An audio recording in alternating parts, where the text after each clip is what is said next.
Hola Tony, buenas tardes, qué gusto tenerte aquí. Muchas gracias por aceptar la invitación para esta entrevista. Este, pues nada, cuéntanos un poquito de ti. Primero que nada, gracias a ti por invitarme, Alejandra. No deja de ser, pues, compartir sobre mi trabajo y me pone muy feliz, la verdad. Pues, siempre lo digo, siempre lo diré, esta es la parte como más, uno siempre se traba, ¿cómo le enseñan a uno a presentarse? Yo me llamo Tony, Tony Pixel en todas partes, y yo me dedico actualmente a estudiar locución comercial, doblaje de voz y ciencias y técnicas de la comunicación, a la par en la que pues malabareo ahí con ser presentador de eventos, creador de contenido en TikTok, en YouTube, en Instagram, las cosas que se me ocurren ahí subir. Y sí, llevo 3 años, a lo que nos compete en esta conferencia, en esta grabación, es por el doblaje de voz, ¿verdad? Ujú. Pues eso, llevo 3 años estudiando y explorando mi voz para el rubro del doblaje de voz y la locución comercial. Perfecto, ¿qué te parece si comenzamos con las preguntas de los ingenieros en producción multimedia? La primera pregunta es, ¿cómo te has sentido desde que comenzaste a utilizar tu voz en el doblaje?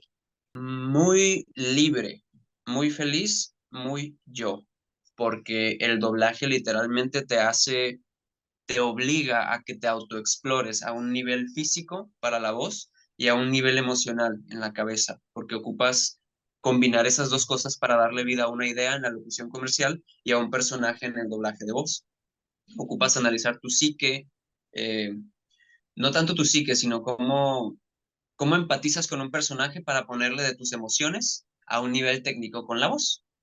Y me siento muy libre porque el doblaje de voz no solo me ha ayudado a pues meterme en estos mundos fantásticos que me fascinan tanto, sino también la modulación de voz, el cómo se escucha tu voz, lo llevo yo a otros entornos de mi vida, como mi trabajo actual, que es ser presentador de eventos. Pues yo aprendí literalmente a sentirme cómodo. La seguridad que aprendí a utilizar al utilizar mi voz la obtuve estudiando eso y lo llevo a un montón de otros entornos de la vida. Cuéntanos cómo te preparas antes de comenzar a grabar. Haciendo caras de loco, así. Sí, es que literalmente la cara es un músculo, ¿sabes? Necesitas tener todos tus músculos relajados y para que el aire, que literalmente es tu voz, salga correctamente y de forma prístina y bonita de tu voz, necesitas gesticular correctamente para que no se escuche de esta forma. Todos tenemos un vicio al hablar normalmente que es pues no utilizar las comisuras, no gesticular. Entonces, cuando tú grabas, necesitas que la voz salga de la forma más correcta y sin obstrucciones posible. Entonces, así te preparas a un nivel físico. Calentando, gesticulando, ¿no? Haciendo estos movimientos faciales para que tu cara esté relajada y a un nivel emocional, pues siendo muy empático, siendo abierto a meterte las ideas a la cabeza que requieras interpretar, porque cuando estás interpretando frente a un micrófono no eres tú, eres una idea, ya sea para un personaje o para un producto. Así. Ok, y ya estaba un poco más por mi cuenta esa pregunta. Eso, ese tipo de preparación que tú te haces de mental y físicamente, ¿lo hacías desde un inicio cuando empezaste o fue cambiando con el tiempo, evolucionando?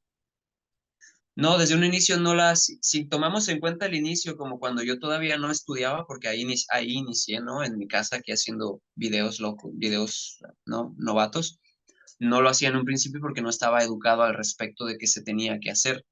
Al principio uno decía, bueno, nomás lo siento y lo digo y ya, pero cuando empiezas a estudiarlo te das cuenta de que se ocupa esa preparación previa para hacer el trabajo bien. Si tú entras a una cabina con un director en una empresa en forma profesional y tú le interpretas un personaje hablando así, que necesita mucha energía porque no te sientes bien, no gesticulaste, no te preparaste mentalmente, te van a sacar, ese no es el trabajo, entonces tú tienes que ir preparado. Ok. Y bueno, hablando un poco más del lado, bueno, nos mencionas de lo emocional y lo físico, pero ¿qué preparación tienes tú previamente a la hora de doblar un personaje en específico? Primero que nada, tienes que empatizar con el personaje, ver en qué circunstancia esté puesto, tienes que ver en qué circunstancia está puesto el personaje, qué está sintiendo el personaje, qué está pensando y cómo se ve el personaje para saber cómo tú adecuar la voz. No es lo mismo si un personaje está susurrando, si un personaje se siente contenido, se siente muy molesto, pero no lo está dejando ver, eso también afecta el cómo suenas. Si un personaje está lejos de otro al que le está hablando, eso también afecta la línea que estás grabando. Y, esa fue la duda, ¿verdad? ¿Cómo te preparas a un Sí. nivel, qué? ¿Emocional, algo así? No, ya específicamente de un personaje, o sea, el contexto, ¿no? Del personaje, ¿nos explicas? Ah, ok, sí. Sí, es eso, como el meme, ¿no? Contexto, pero sí te preparas viendo en qué circunstancia está metido el personaje y cómo se ve, cómo que trae puesto, cómo se está sintiendo. Y bueno, ¿qué tan difícil es modular la voz a la hora de hacer un personaje en específico? ¿Qué tan difícil es modular la voz a la hora de hacer un personaje específico? Dependiendo del personaje, es la dificultad y dependiendo qué tanto conozcas tu voz, qué tanto la hayas explorado, es que te va a resultar difícil o fácil. Yo la verdad recomiendo más utilizar, a ver si se da la opción, ¿no? Si se da la opción utilizar más la voz de pecho, que es tu voz natural, es la voz que menos te cuesta utilizar. Pero hay personajes, no sé, no sé si a mí me pusieran a hacer como Phineas Flynn, o sea, esto ocupa una colocación que tú necesitas hacer la voz así, ¿comprendes? Ya sé qué haremos hoy. ¿Entiendes? Es como no Wow. es la misma, no es la misma garganta, no es la misma colocación que utilizas para utilizar esta voz natural que estoy usando contigo. Entonces, ¿qué tan difícil es? La dificultad viene de que tanto conozcas tus niveles, hasta dónde has llegado explorando tu voz. Por ejemplo, si tú me pones un personaje grave, se me va a dificultar mucho porque no es la especialidad de mis cuerdas vocales. Es como, no, ¿entiendes? Se me dan más los agudos. Entonces, tu exploración te va a dar tu dificultad. Tu autoexploración te va a dar tu dificultad. Como actor de doblaje, necesitas saber cantar y si no, ¿cómo le haces cuando tu personaje canta?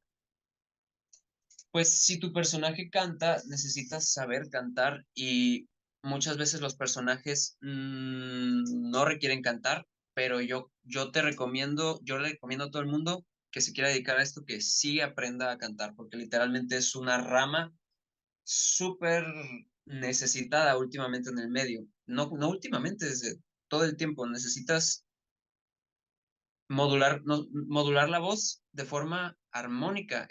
Cantar es modular la voz de forma armónica y meterle sentimiento. Entonces hay muchas producciones que requieren eso. Si tú me preguntas, ¿es vital saber cantar? Yo te diría, no, pero hazlo, porque te va a abrir muchas puertas y te va, no, hombre, entonces, si te sale muy bien la voz de un personaje, una voz de LOL, de un campeón de LOL, por ejemplo, pero el campeón de LOL canta y tú no puedes cantar y te lo quitan por eso, tenlo, la verdad, aprende a cantar. Y dentro de eso, por ejemplo, donde estudias doblaje, es parte de, o sea, es como una materia, la parte de la cantada. Es una rama, no se especializan en eso, pero nos dieron unos 6 meses especializados en canto, en donde me pusieron a cantar rancheras, por cierto, como una tarea, pero precisamente porque es que no me gustan, parte del trabajo del actor de doblaje es desconocerse, es salir de la zona de confort. Entonces, si yo me la paso cantando, doblando lo mismo, nomás lo que se me da bien, me voy a estancar. Entonces, me dieron en el talón de Aquiles y me dijeron, tu tarea va a ser cantar rancheras porque sé que no te gustan. Y yo, no, pero bueno, es el, es el trabajo de salir de la zona de confort y de llegar a esos límites, pues, ¿entiendes? ¿Qué es lo que te hace sentir seguro con lo que haces, con tu trabajo? ¿Cómo lo disfruto? ¿Cómo lo disfruto? Es mi mayor ancla de... Está pasando el del pan afuera. Mi mayor ancla de disfrute es de seguridad, es el cómo lo disfruto, es el cómo lo disfruto. Así me metí a una cabina por primera vez. Oye, Tony, ¿tú qué sabes hacer? Nomás lo sé disfrutar. Muy bien, dale. Y así aprendí, o sea, esa fue mi base y ese es mi ancla, mi actual, mi búnker de la seguridad cuando me entra el nervio es disfrútalo, güey, disfrútalo porque la verdad, a eso venimos. Tú puedes rifártela y puedes tener mucho conocimiento técnico de cómo lo usas emocional, te la rifas, empatizando y demás, pero si no lo disfrutas, pues, ¿para qué estás ahí? ¿Entiendes? Lo que más me hace sentir seguro, no solo en el doblaje, sino en el escenario, presentando eventos y demás, es disfrutarlo. Es una mentalidad de, uff, te saca de muchos apuros y te hace, pues, crecer, no manches, no andar todo el rato viciándote con la perfección, ¿Cómo controlas la voz para hacer distintos personajes? conociéndote. Yo te podría decir, Alejandra, haz la voz así como chiquita y no te va a salir exactamente lo que te pido porque tú tienes tus límites, yo tengo mis límites. Entonces, para poner una voz de un personaje, tienes que haberte puesto a practicar con esa voz. Para hacer de otro, tienes que haberte puesto a practicar con esa voz. Entonces, por eso es muy importante que el actor sepa salir de la zona de confort y practicar con cosas que no ha hecho antes para, aunque no te gusten, es el trabajo, tienes que saber tus límites y eso nunca es cómodo, pero es muy necesario. Entonces, uno, cuando yo empecé a estudiarlo, por ejemplo, nomás sabía cantar como, nomás me sentía seguro cantando canciones del extraño mundo de Jack, ¿no? Que Jack es histriónico, es histrionismo, es una tensión que tú pones aquí y él es un poco maquiavélico también, ¿no? Entonces, uno llega sabiendo hacer eso nomás y te ponen a ver, hazme a una voz de un personaje que se ve todo loco, todo un monstruito. Y tú no sabes qué hacer. Entonces uno se pone a jugar. Esa es otra parte que me encanta, que parte de descubrir qué puedes hacer es jugar con ello. Entonces, no se me, te vas del histrionismo de Jack Skellington a la voz entusiasta y aguda de Phineas. Es como tienes que irte viendo por ahí qué eres capaz de hacer. Tu músculo, nomás tú lo vas a aprender a utilizar. Nadie más te va a decir cuáles son tus límites. Así que explora. ¿Quién o qué te inspiró para entrar al mundo del doblaje? Mis personajes favoritos. Uno se va, yo me voy a las veces en las que yo estaba chillando en la sala de cine, yo estaba chillando con un anime, yo estaba sintiéndome identificado con tal personaje. Entonces, ¿qué me inspiró? Fue pensar a base de cómo me sentía, cómo chillaba, cómo gastaba litros de agua con mis películas artísticas favoritas, mis videojuegos. Yo decía, si una persona pudo hacerme sentir así, pudo impactar mi vida de forma positiva con su trabajo tras un micrófono con este videojuego, yo quiero hacer lo mismo, porque me siento vivo, me siento increíble, me siento realizado, siento que puedo mover montañas con haberme acabado un videojuego. Y yo creo que qué me inspiró, sí te motiva a ver el trabajo de más gente y sí habrá, sí, como nombres, pero yo diría que yo mismo por el hecho de cómo me sentía y cómo podía yo compartirle eso que sentía al mundo, esas ganas de dar eso. Y una pregunta un poco más alejada de la parte del doblaje. Pues sabemos que también haces cosplay, entonces nos preguntan, ¿qué tan costoso es el mundo del cosplay? Si es remunerable o si es mero hobby. Es costoso si tú quieres que sea costoso, pero y es costoso si tú quieres que sea costoso y es remunerable si tú quieres que sea remunerable. Hay niveles, ¿no? Porque cuando lo mantienes en un hobby, como yo, por ejemplo, no lo mencioné, o creo que sí lo mencioné al principio, sí, sí, que me dedico al low cost cosplay, que básicamente es hacer cosplay con lo que tú tengas, el famoso cos pobre. Entonces tú utilizas, es una cosa muy bonita porque tú utilizas todo lo que ya tienes en tu casa para armar algo que tú con tus conocimientos haces que se acabe viendo profesional o semiprofesional. Entonces, a la torre es como, ¿qué tan costoso es el cosplay?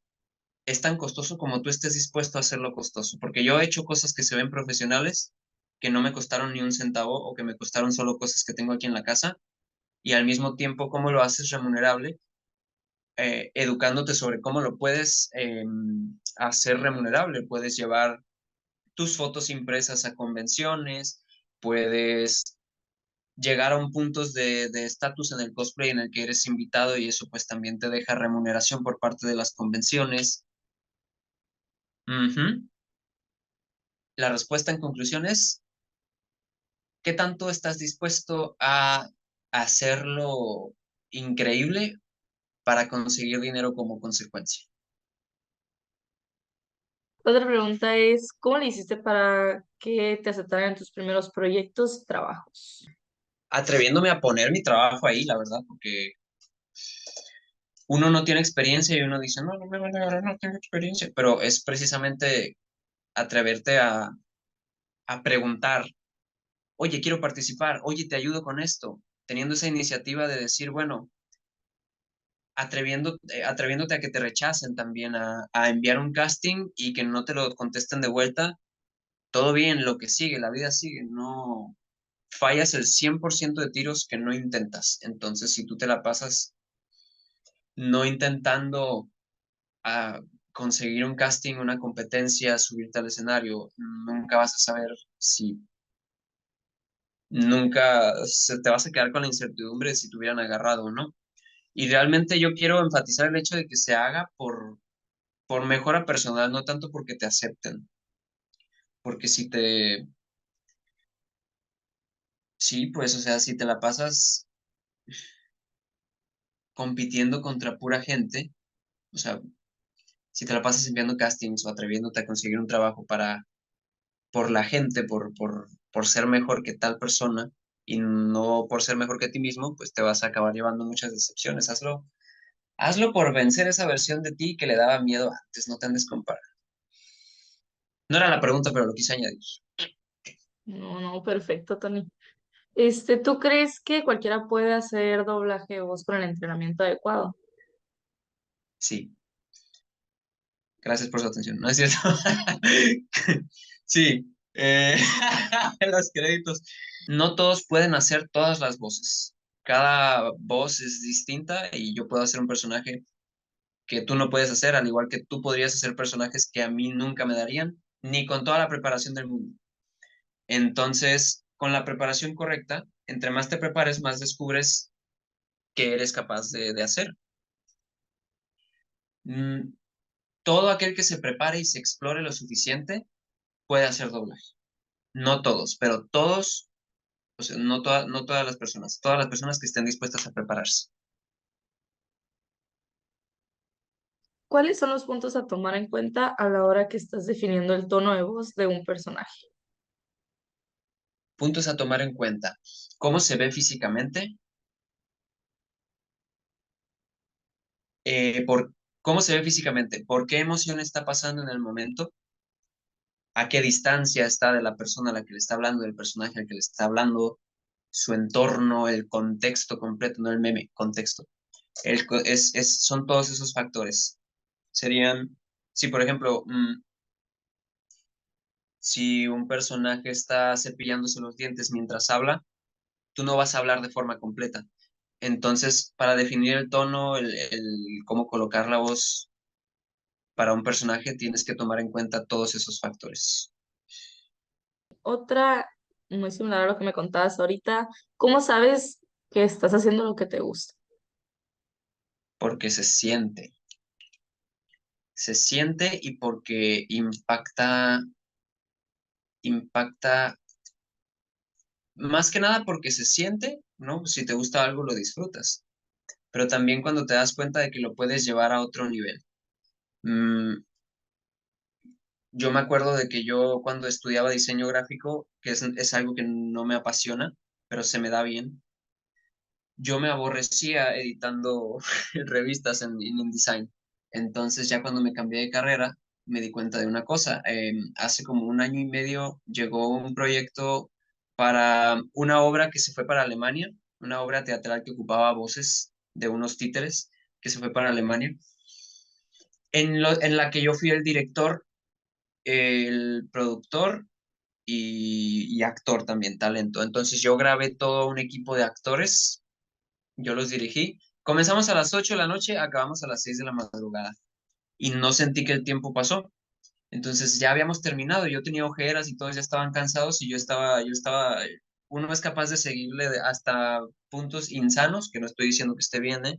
Solo estoy diciendo que uno no se da cuenta cuando estás haciendo lo que te gusta, que ya pasó el tiempo y yo digo que se siente y eres capaz de llevarlo a niveles plus ultra, porque te empujas tú mismo a aprender también, no es algo que se queda estancado, no es como que, ya sé hacer lo que sé hacer, sí, nomás así me voy a quedar, no, cuando te gusta algo, naturalmente lo quieres mejorar constantemente, naturalmente quieres más experiencia, naturalmente quieres seguir aprendiendo, naturalmente no comes, no es cierto, pero no es cierto, pero sí es cierto, eso, ¿Y qué proceso realizas para saber qué tipo de emoción quiere transmitir un personaje?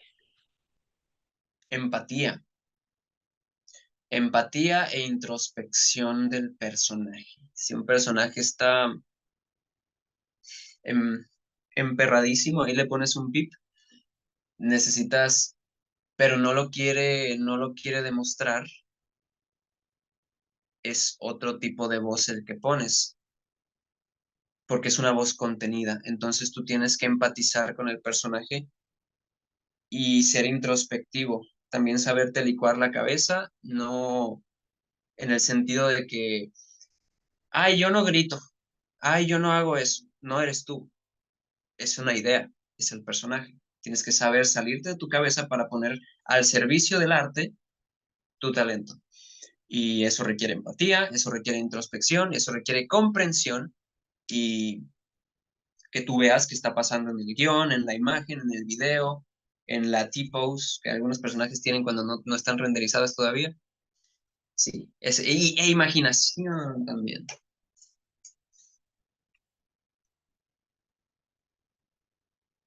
Otra pregunta es, ¿qué fue lo que detonó tu intriga por este mundo artístico, por esta parte del mundo artístico? Sí, es que lo puedo llegar a hacer. O sea, yo estaba preguntándome, ¿será que si yo siento esto, este poderoso sentimiento de querer golpear a ese tipo también en el rostro porque le mató a su mamá y demás, ¿será que yo puedo aportar a la torre? ¿Será que puedo? ¿Será que puedo? ¿Será que despertó mi intriga? Esa, esa emoción en la que yo sentía que entendía lo que estaba sintiendo el personaje y luego la llevabas a un, ¿será que lo puedo interpretar? Y eso te lleva a la acción. Sí. Otra pregunta, pues muy importante, ¿cómo sobrellevas las malas críticas de tu trabajo? Comprendiendo que nunca le va a gustar a todo el mundo tu trabajo.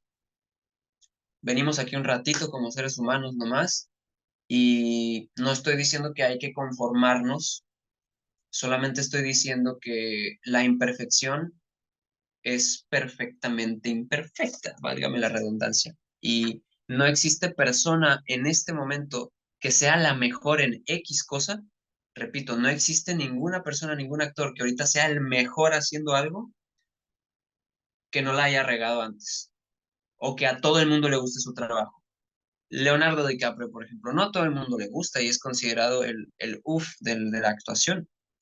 Y hay algo muy bonito en ese proceso, que es que si te atreves a no gustarle a un grupo de personas, le acabas gustando a la gente correcta para ti.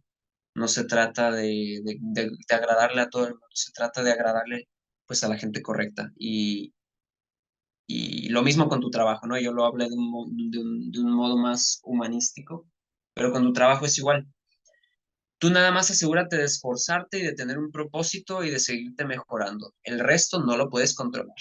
Siempre va a haber alguien a quien inspires y a quien le guste y siempre va a haber gente que no, pero te tienes que mentalizar en lo que sí puedes controlar, no en lo que no. Mucha inteligencia emocional. ¿Cómo sobrellevas los bloqueos creativos? No los sobrellevas, los vives. Los vives. Esa es una cosa que un actor siempre hace. Un actor no finge. Un actor acepta la emoción y la transforma.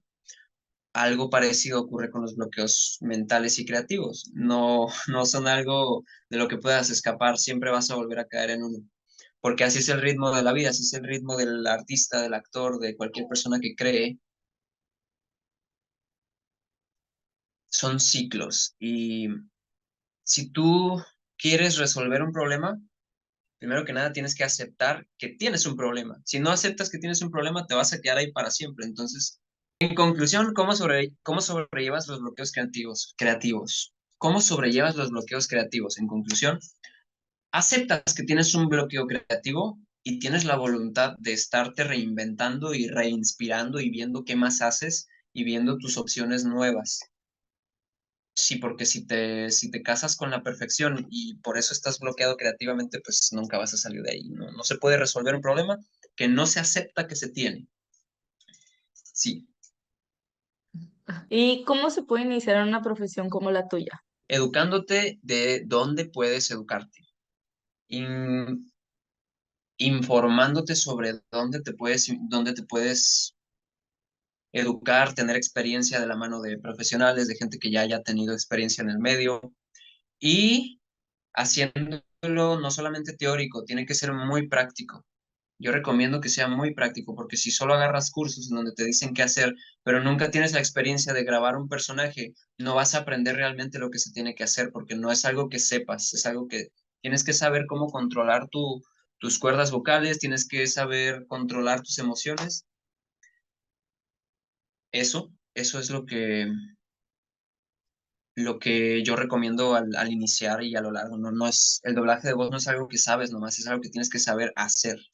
Y no se sabe hacer algo más que haciéndolo y equivocándote. Y Ok, Tony. Y como última pregunta, ¿cuál fue o es la parte más difícil de trabajar en este ámbito creativo? la charla interna que uno tiene consigo mismo muchas veces es muy difícil. Mm, si tienes más, si tienes inseguridades, ¿no? Que creo que todos las tenemos, pero yo me acuerdo que me tomó mucho empezar o agarrar el primer nivel de, de mi, de mi, de mi escuela, porque yo me preguntaba, ¿seré capaz de hacerlo? ¿Me saldrá bien? ¿Le irá a gustar a la gente? La parte más difícil de todo esto es querer que te salga perfecto. Y eso pasa muy constantemente sin que te des cuenta. Así que por eso tienes que ser capaz de darte cuenta cuando te estás casando con la perfección y cuando te estás sobrefrustrando, probablemente por algo que ya tuvo que quedar así. Y esas dos cosas. Porque adaptarse, a ver, adaptarse a un personaje, hacer una emoción que no estás acostumbrado a hacer son cosas difíciles, pero es lo normal del trabajo, pues el trabajo este siempre tiene desafío y eso es lo normal, pero realmente lo difícil, no lo desafiante, lo difícil es la charla interna que tú tienes con tu mentalidad de no conformarte, de no estancarte, de no compararte, de no destruirte en el proceso o de no atreverte a hacer un casting solo porque piensas que otros son mejores que tú. Eso. Muchas gracias, Tony. Pues muchas gracias por acompañarnos y por tomarte este tiempo para la entrevista. Qué gustos escucharte y pues, y nada, pues cuéntanos dónde te podemos encontrar. Tony Pixel en todas partes. TikTok, Instagram, YouTube, está el canal ahí, pero se va a reactivar dentro de poco con videos horizontales y más largos. Instagram, TikTok, Facebook y YouTube, esas cuatro creo que fueron, sí. Tony Pixel en todas partes. Y pues nada, pues muchas gracias, Alejandra. No deja de ser, al final de cuentas, un espacio en el que se puede compartir pues lo que me gusta y te estoy muy agradecido por la oportunidad. Un Y pues gusto, nada, Tony. cualquier persona que esté viendo esto, recuerden hidratarse y tomar agua porque luego salen piedritas en el estómago. No, no es cierto. Pero sí, acuérdense de hidratarse. Y gracias por ver hasta acá, quien haya llegado hasta acá de la conferencia del video. Muchas gracias. Bye bye, Tony. Hasta luego. Muchas gracias a ti. Bye bye.